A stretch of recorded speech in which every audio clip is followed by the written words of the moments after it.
اپنے ایمان کا جائزہ لیجئے کہ واقعتاً آپ کے دل میں اللہ اس کے رسول کی محبت زیادہ ہے۔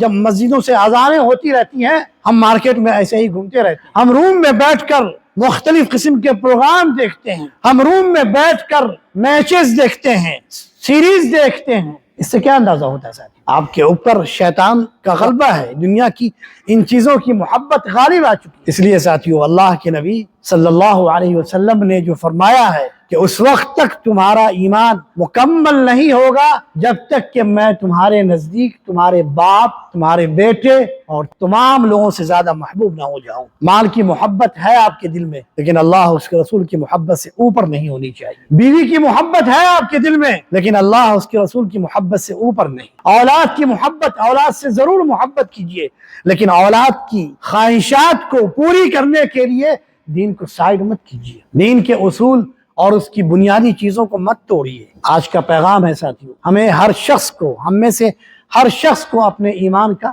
جائزہ لینا چاہیے اس آیت کی روشنی میں، جو سورہ توبہ کی آیت ہے، آیت نمبر 24، جس میں اللہ سبحانہ وتعالی نے واضح طور سے کہا ہے کہ اگر تمہارے دل میں ان چیزوں کی محبت ہے تو پھر اللہ سبحانہ وتعالی کے عذاب کا انتظار کرو، اللہ سبحانہ وتعالی کے عذاب کا انتظار کرو۔